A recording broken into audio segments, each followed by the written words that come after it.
Hello, my name is Gareth Tarr from Brooklands Members TV.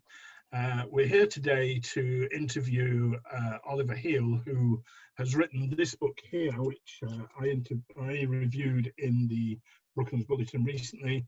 This is the biography of Louis Coatalen, and it's entitled Louis Coatalen, Engineering Impresario of Humber, Sunbeam, Talbot and Darragh. Welcome, Oliver. I have to say myself, if you'd asked me who Louis Coatalen was 6 months ago, I wouldn't have known. And I'm sure that's probably true of a lot of our members. I did then read the biography of Sir Henry Seagrave, and obviously his name immediately comes up then, and obviously I'm aware of a lot more.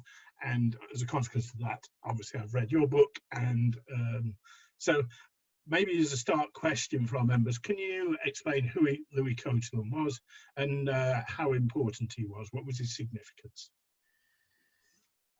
Right. Louis Coatalen was, well, to start off with, he was French, which for somebody important in the British motor industry is perhaps a little surprising, but he came over to England when he was about 20 as a young man, having done his engineering training in France and worked for a couple of years for various companies in Paris. But he obviously thought that the grass was greener this side of the channel and that there were more openings for trained engineers over here. And so he came to England and worked for Humber for a number of years, was chief engineer of Humber, then moved to set up the Hillman Coatalen company. And we're talking the very early years of the 20th century, aren't we? Right, the beginning of the 20th century, yes. He was with Humber from 1902 to 1907, I think. I get that right. He then had a couple of years with Hillman Coatalen, but that obviously didn't work out. And in 1909, he joined Sunbeam, and that's really his major contribution to the British motor industry was during his time with Sunbeam, I suppose. But he was really, because at that point, or as a result of his influence, Sunbeam became sort of within the top three of British motor manufacturers at the time.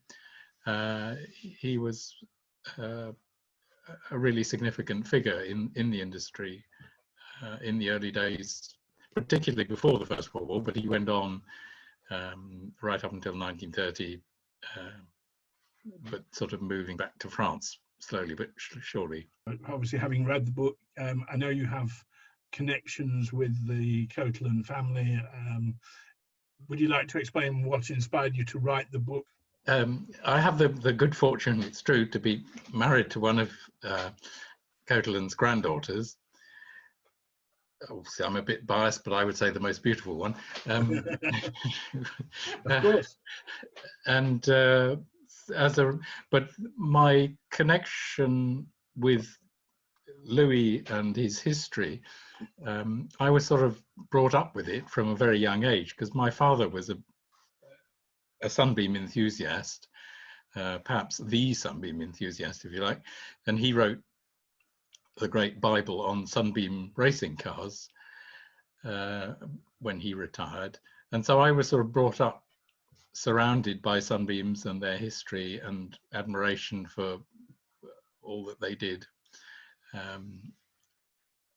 Subsequently, having got married, I lived and worked in Brittany for 10 years. Right. And got to know the places where Louis was brought up and where his ancestors came from. And Coatalen possibly didn't, I mean, his parents, his father went into an asylum because he was an alcoholic when Coatalen was very young, and then his mother died when he was a teenager. So I don't know that he personally was particularly attached to the area and didn't go back very much after he went off to Paris to do his studies. Well, he did his training at Cluny, which they have these schools in France called the École des Arts et Métiers, which train engineers. They're quite big on training in France and that kind of thing, aren't they? Yeah, yes, it was a very a good system, very thorough system, I think. Originally set up by Napoleon, but a lot of people, if you think of Delage, you think of Perrault, you think of Brezier, I think was also another. There are a number of the major French names in the automobile industry did their training through that system. Right, so it obviously worked. So, yeah, yes. Yeah. And he learned his English from an American artist, was it, or something? Yes, we think, well, certainly there was an American artist who gave him and his brother English lessons when they were, I don't know, between, I suppose, 5 and 10 years old, probably. Right. I'm not quite sure about that. So that must have been his grounding in English. Sure. And I think that was sort of done in return for probably not paying the rent of staying in the hotel. Yes, his mother ran the hotel. Yes. In Concarneau, just right. on the port there. Which, but there's also the story that he did his studies at college, but at the final year he was deprived of his certificate as an engineer, right. Because of bad behaviour. And we don't know what he did or didn't do, what he got up to, but it may well be that he thought, well, if I go apply for jobs in the French industry, that this might come out, and it's much less likely to come out if I apply for a job in England. His reputation preceded him. Yeah, yes. And what sort of character was he? From what one can make out, definitely very a charismatic character. Right. Sort of mercurial. I think when having come to England as a Frenchman, I think that was an advantage for him because he was then effectively classless. I think he got to know people who were, you might say, way above him in class. Right. He was instantly thrown in with the rich and famous who were buying his expensive motor cars. Sure. But as a Frenchman, he could pass easily amongst them. I suppose he'd be a bit exotic, wouldn't he, in a way? Yes. Not a novelty, shall we say? Yes. If that's not cheapening it. But, No. But he was evidently an unconventional character and very entertaining to be with, one gathers. He kept his French accent right through. I think he sounded a bit like Maurice Chevalier. Right. But at the same time as being this charming character, he was a workaholic and sort of never stopped. He was a driven man who kept going and could never stop. His children complained that they were they'd spend their school holidays being taken around these factories because he couldn't actually relax. And but obviously from that, I mean, what do you think were his main achievements in his career? If I had to pick three, I suppose the first and probably the greatest would be the victory in the 1912 Coupe de l'Auto race. Right. Sunbeam's sent a team of 4 cars, weren't there, I think, which were basically standard 1216 Sunbeam touring cars, obviously tuned up and lightened and with special bodies and so on. But the engine was just the 1216 Sunbeam from pre-war. And there they were up against huge 14-litre Fiats and the 7.5-litre Peugeots and so forth. And they came, there were 2 races run in parallel. The Grand Prix and the Coupe de l'Auto were run at the same time. Right. Sunbeam won the Coupe de l'Auto race. They came first, second, and third, beat all the opposition, but they were also third, fourth, and fifth in the Grand Prix itself. And that was a tremendous achievement. And it was the first time really that Sunbeam had ventured into international motor racing on a serious basis. And that sort of not only cemented Coatalen's reputation, but I think it set Sunbeam onto a course of success.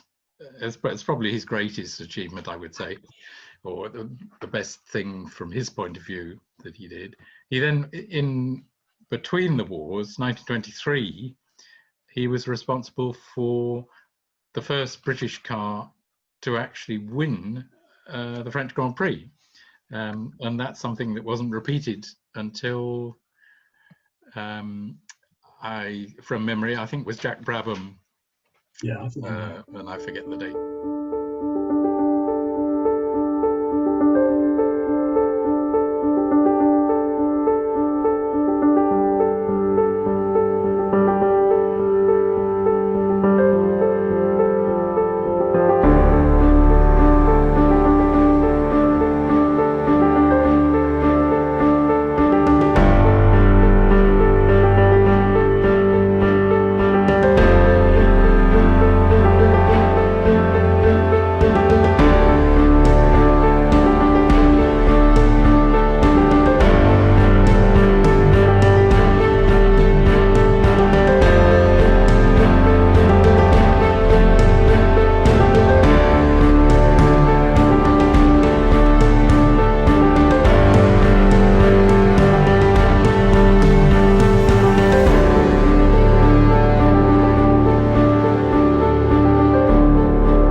Of Coatalen's great achievements was Seagrave's 1927 200-mile-an-hour record with the 1,000 horsepower Sunbeam.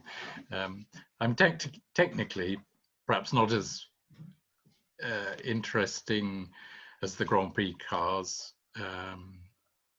because the 1,000 horsepower Sunbeam was powered by two aero-engines that had been in storage, and they cobbled them together in this what they called the 1,000 horsepower car. But the fact that that all worked as it did is again a great tribute to Coatalen's ability to pull things together out of nothing, in a way.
Sure, there was an article on that car in the Automobile, I think, in the summer. When I was reading about Seagrave, I've written an article which will appear in the Brooklands Bulletin in the not too distant future on Seagrave. And that car was, that 1,000 horsepower Sunbeam, as you say, had two engines, but it had one at the back with the power going forward, one at the front with the power going backwards. And how they got that to work in the middle with the gearbox, Yeah. that was a substantial engineering feat. Yes, yes. They had to reverse, one of the engines they had to reverse the rotation of, I forget which one. I suppose probably the rear engine would have had to have turned in the opposite direction. Yeah.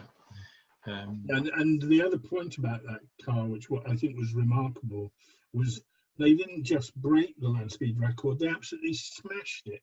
They had something like, was it 27 mile an hour extra on top or something? It was 20 to 30 mile an hour faster, which as a percentage was fantastic. Yes, at that time, the previous, was it the previous 5 attempts or something, had just sort of nudged the speed up by a couple of miles each time. Yeah, it was just over 170, wasn't it? Yes, yes, and then Seagrave came along and blasted it through the roof, as it were. Would you like to explain a little bit what happened to him after he finished at Sunbeam? Because that was around about 1930, I think, wasn't it? Yes, it's untangling the Sunbeam history is quite difficult. Obviously, after the First World War, Sunbeam merged with Talbot and Darragh, and it became the STD Combine. Yeah. As far as I can understand, the finances were never terribly sound.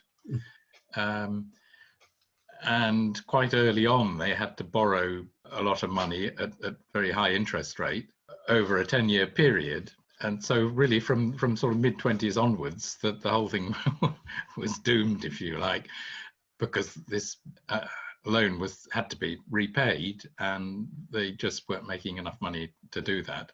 It's often been said that Coatalen's racing, the expense of the racing team was to blame for this, and I've tried to argue that I don't think that's, I mean, obviously it was part of, he was spending money they didn't really have, but that the problems were much deeper than that, and due to the financial structure of the group, really. So it was sort of inevitable that would collapse. Yeah, and that theme of motor racing, expenditure on motor racing, sort of outweighing the resources of a company, has run throughout the history of motor racing. And I recently read a little bit of Dennis Jenkinson's book on, it's not on Fraser-Nash, just on Fraser-Nash, it's on the whole story right through to AFN. And he makes a comment on similar lines. I think he was referring to GM. And he said, you know, they spent too much time concentrating on racing and not thinking about running the company properly. Yeah. I guess that's probably true of a lot of organisations, you know, and just a little bit more on early Aston Martin, and that's very similar sort of story, you know. And there's no doubt that Coatalen was completely passionate about motor racing, that it was, I don't know whether that was what he lived for, but it was the thing that interested him above everything else, I think. So the Sunbeam collapse was sort of slow and painful, but the board of directors were changed in 1930, and he had a nervous breakdown at that point, but then he reinvented himself. He designed diesel aero engines. He was convinced that diesel was going to be the future for big aero engines, and he patented had various patents on fuel injection pumps and so on, which he built up into aero engines that were at the time pretty advanced as far as I can make out, but there were various other people trying to do similar things, and nobody really made diesel aero engines work. But Coatalen came pretty close. So that was one of his things he got into. And then he acquired the rights for making and distributing Lockheed Hydraulic Brakes in France, Right. and for KLG spark plugs. And so he became around the companies, the French companies, which marketed and produced those products. And that was really what kept him out of mischief until he died. He was at work when he in 1953 when he died. He was still working for Lockheed. Right. 63, sorry. Yeah. Knocked 10 years off his life, sorry. Yeah, so he went back to France and lived there throughout the Second World War, somehow managed to keep out of the way, even though he had an English wife. He went on working through, and after the Second World War, he became president of what's called the SIA, which is like the Automobile Engineers Association in France, and was sort of one of the grand old men of French motoring. It was quite an amazing career, really. And I think this was part of my reason for writing the book, if you like, was that I felt that his history had got scattered on either side of the channel, and it needed to be brought together in one place. Yeah, and as you say, not many people know about him in England now, unless you're interested in early motor racing, and even fewer people know about him in France, I think. So I felt he'd fallen between two stools. And this was a guy who was worth recording. He's clearly had an important piece in certainly British motor racing history, and either side of the First World War, and I guess you have a unique position to do that because you have access to you're a member of the family and access to family photographs. But I felt, well, thank God someone has recorded this story, because otherwise it might be lost. And did that add a special responsibility? Did you feel a special responsibility when you were writing the book that I have to do the definitive thing, or was that just natural anyway? You wanted to do the best job? Yes, I wanted to do the best job. There were a number of things. One, I wanted to make it as accurate as I possibly could. I mean, obviously there are things that we don't know and never will. Obviously. But I think I've been quite well trained in doing PhD research into getting it right, into getting the detail, if you like. I'm fortunate enough to have bound copies of the autocar and the motor to be able to refer to, as well as family albums and so on. I felt I had more information than anybody else, and nobody was knocking on the door saying, I'd like to write a biography, can you help me? So I thought, well, I better get on with it. And Carol de Chabot, who was Coatalen's eldest granddaughter, and who was actually brought up by him during the war, she was very keen to be able to tell her children and her grandchildren about him. In answer to her request that I started this great feat. Went on for about 20 years, really. These books always do, don't they? Yeah. Because I gather you've written other books on furniture, because you're a member of the Heels Furniture family, is that correct? That's right. Well, the only other book I've written is about my grandfather, who was Sir Ambrose Heel, who was the man who put the Heels shop on the map, if you like. He was a design pioneer at the beginning of the century. So it's quite interesting, the similar sort of period, really. So in a way, that was quite helpful to have already been through that period and to know a bit about the effects of inflation and that sort of stuff. Yeah. Do you have any plans to do any more books at all, or not?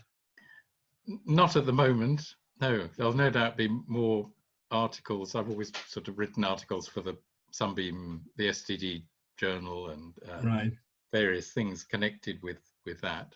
For me, one of the features of the book is the photographs and the family photographs, and there's some nice ones of Brooklands there, for example.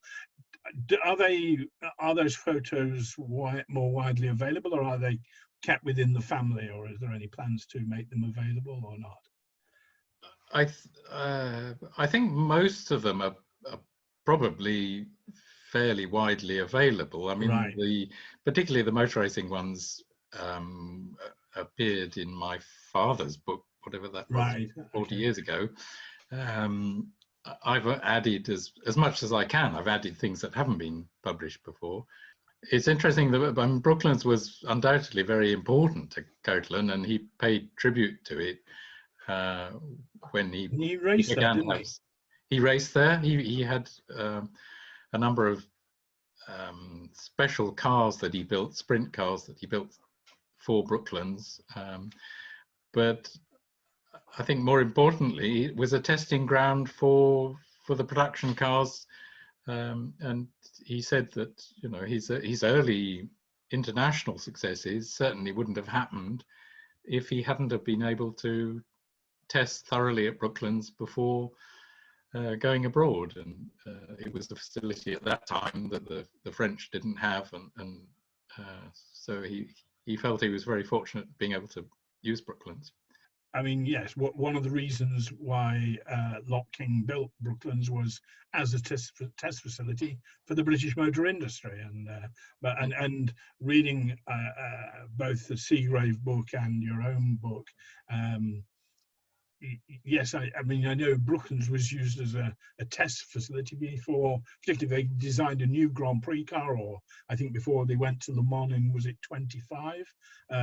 Again, they used Brooklands to test the cars prior to taking them to the race. So it obviously was, and of course you mentioned KLG, Kenelm Lee Guinness, of course, was the man behind that. He broke the land speed record at Brooklands in a Sunbeam, didn't he?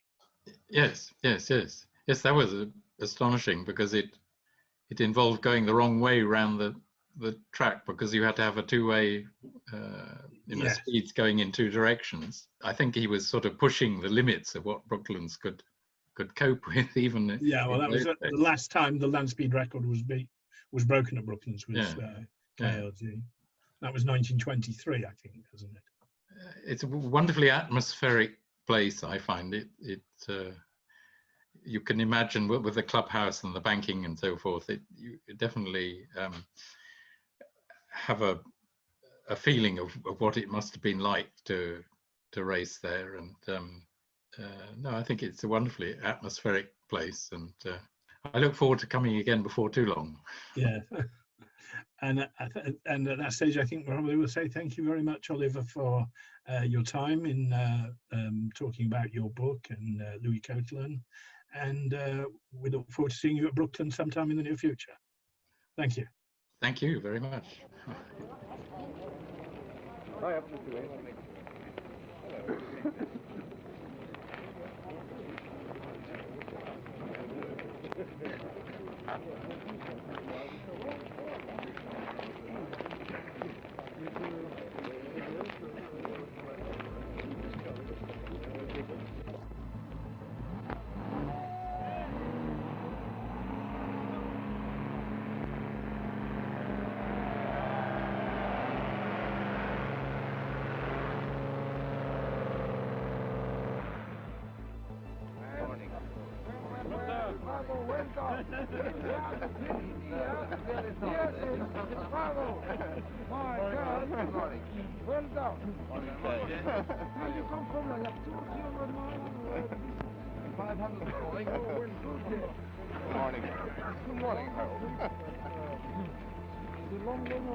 Thank you. Terribly kind.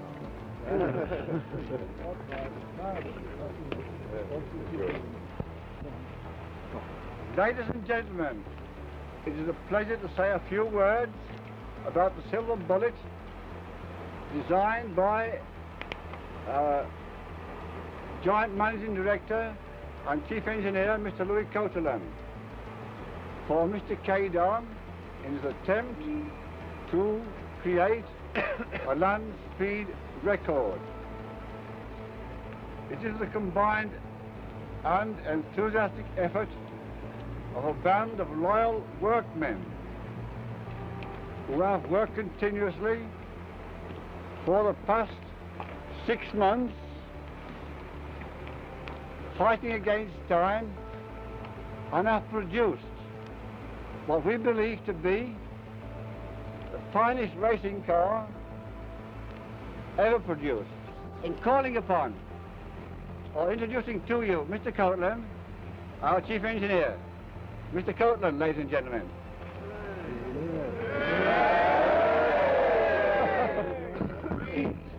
Where is Atwood? I'm Rose, on that meeting. Where is he? Come on, Atwood, don't you go on radio. Ladies and gentlemen, I'm today here, staff of engineer of the Sunbeam, which had around me, who have been working at great pressure to get this car ready to be in time to go to America. On the main, also work night and day. This is the most powerful car ever produced. It has 4,000 horsepower. So we are full of hope of breaking the record, as also we have the finest driver that is today in England, and which we have picked amongst the great many drivers who are at Brooklyn. We have great pleasure in introducing Mr. Coatalen.